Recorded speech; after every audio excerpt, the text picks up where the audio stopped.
Aralin 5, Part 2. Sa banal na misa, inaalala, iniaalay, at nagpapasalamat tayo kay Jesus. Ating ipagpatuloy ang pagtuklas sa ganda ng banal na misa. Ang tawag sa ikalawang bahagi ng banal na misa ay liturhiya ng Eucharistia. Ito ay binubuo ng mga sumusunod na bahagi. Number 1, paghahain ng mga alay. Number 2, panalangin ukol sa mga alay. Number 3, prepasyo at santo-santo. Number 4, konsagrasyon. Number 5, pagbubunyi. Number 6, pakikinabang. Number 7, panalangin pagkapakinabang. Number 8, pagtatapos. Pasiglahin natin ang ating pagdarasal sa pamamagitan ng pagtuklas sa kahalagahan ng iba't ibang bahagi ng banal na misa. Alam niyo ba na si Jesus ay matatagpuan sa katauhan ng paring nagmimisa? Siya rin ang tinig sa mga pagbasa. Siya rin ay kasama ng mga taong nagsisimba. At higit sa lahat, siya ay ang banal na Eucharistia. Sa ngalan ng Ama, ng Anak, at ng Espiritu Santo. Amen. Santo, Panginoong Diyos na makapangyarihan, napupuno ang langit at lupa ng kaluwalhatian mo. Hosana, Hosana sa kaitaasan. Hosana, Hosana sa kaitaasan. Pinagpala ang naparirito sa ngalan ng Panginoon. Hosana, Hosana sa kaitaasan. Hosana, Hosana sa kaitaasan. Sa ngalan ng Ama, ng Anak, at ng Espiritu Santo. Amen. Sa kwento ng pagpaparami ng tinapay, nalaman natin na mahalaga ang pagsasalo-salo ng pamilya ng Diyos upang magpuri at magpasalamat sa kanyang pagliligtas na ginawa. Kagaya ng kwento, sa tuwing tayo ay nagsisimba, pinapawi ni Jesus ang gutom na nararamdaman ng ating kaluluwa. Alamin natin kung anong lakas ang nakukuha natin sa banal na misa. Naranasan mo na bang makadalo sa isang party? Ano ang pinaka-paborito mong ginagawa sa isang party? Ang isang party ay masayang pagsasalo-salo ng mga taong matalik na magkakakilala. At katulad ng isang party, ganoon din ang ginagawa natin sa banal na misa. Tuklasin pa natin kung ano-ano ang kanilang pagkakatulad. Ang party o pagdiriwang ng banal na misa ay inihanda, pinamumunuan, at pinababanal ni Jesus sa kapangyarihan ng kanyang Espiritu Santo. Muli nating balikan ang mga bahagi ng banal na misa na tinatawag din na banal na Eucharistia. Ang banal na misa ay isang salo-salo ng pamilya ng Diyos. Maaari din nating maihalintulad ang isang party sa banal na misa. Sa party, may pag-iimbita. Sa misa, si Jesus ang nag-iimbita sa atin. Sa party, may paghahanda ng sarili. Sa misa, nagbibihis tayo ng angkop at naliligo. may mga taong naglilinis din ng lugar. Sa party, mayroong kwentuhan. Sa misa, nakikinig tayo sa kwento ng pag-ibig ng Diyos sa atin. Sa party, may kantahan. Happy birthday to you. Sa misa, may sama-samang kantahan at papuri sa Diyos. Sa party, nagre-regalo tayo sa minamahal. Sa misa, mayroong pag-aalay sa Diyos at sa kapwa. At syempre, hindi mawawala sa party ang kainan. Sa misa, tinatanggap natin ang tinapay ng buhay.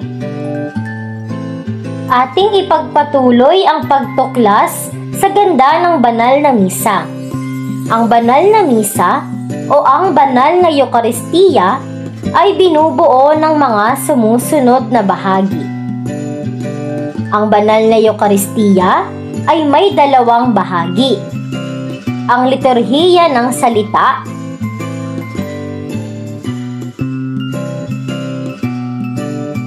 at ang liturhiya ng banal na Eucharistia.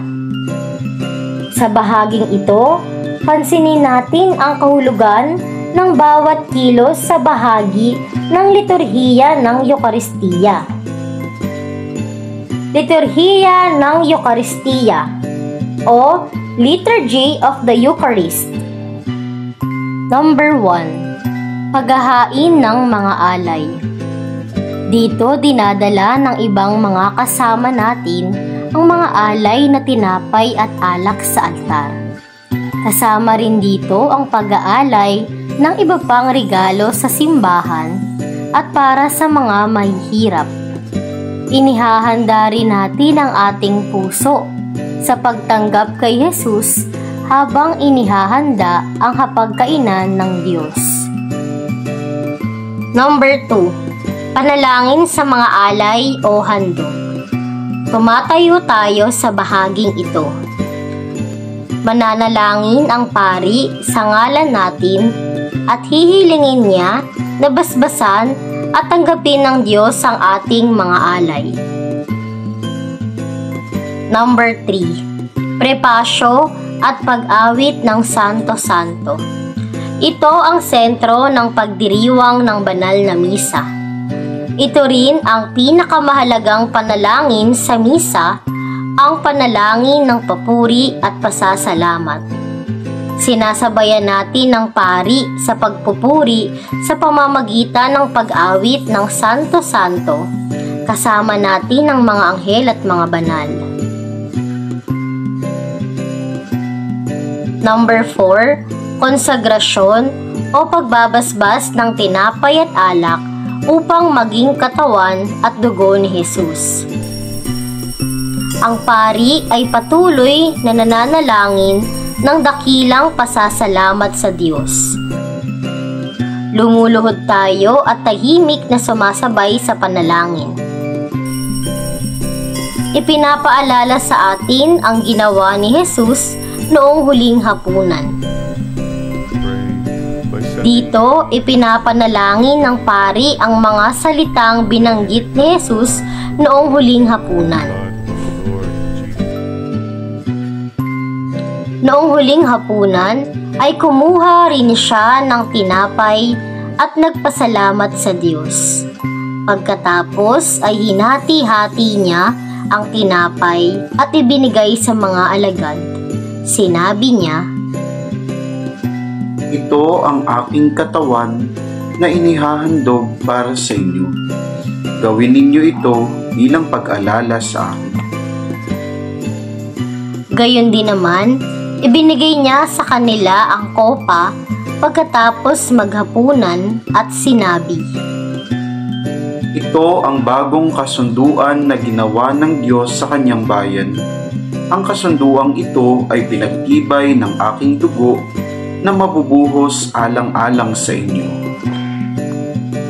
Sa bahagi na itataas ng pari ang tinapay at ang kopa, ang kampana ay pinapatunog bilang pagpapahayag ng paggalang.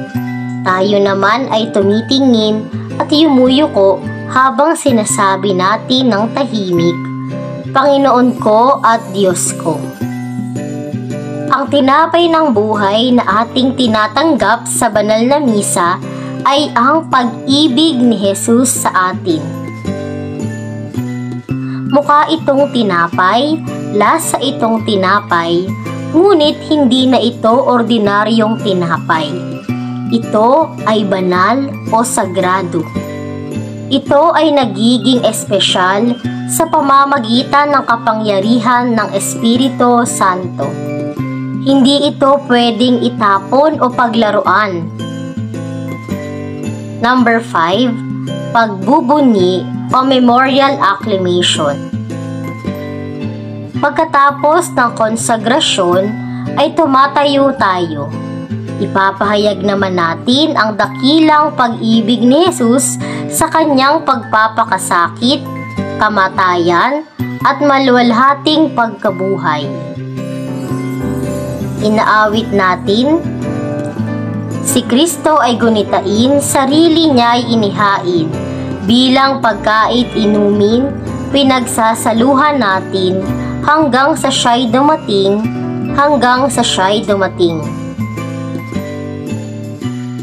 Number 6, dakilang amen.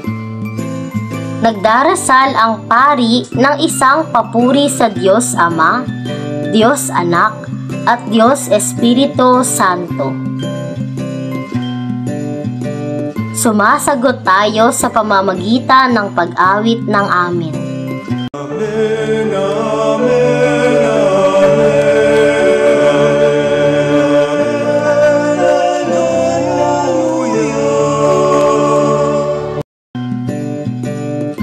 Ipinagkaloob ng Diyos si Jesus para maging kaibigan at tagapagligtas natin sa bawat sandali ng ating buhay. Mahal na mahal tayo ng Diyos. Sa pamamagitan ng pagdalo sa banal na Eucharistia, tinatanggap natin ng buong galak at pasasalamat ang pakikipagkaibigan ni Jesus sa atin. Mahal na mahal tayo ng Diyos. Bilang pagpapakita ng pagmamahal at pasasalamat kay Jesus, aralin natin at isapuso ang pagtugon sa liturhiya ng Eucharistia. Patuloy rin tayong magsimba tuwing linggo. Sa ngalan ng Ama, ng Anak, at ng Espiritu Santo. Amen. Mapagmahal naming Diyos, maraming salamat sa iyong pagmamahal. Tulungan mo kaming magmahal sa iyo. Tulungan mo kaming dumalo at magpasalamat sa banal na misa. Amen. Sa ngalan ng Ama, ng Anak, at ng Espiritu Santo. Amen.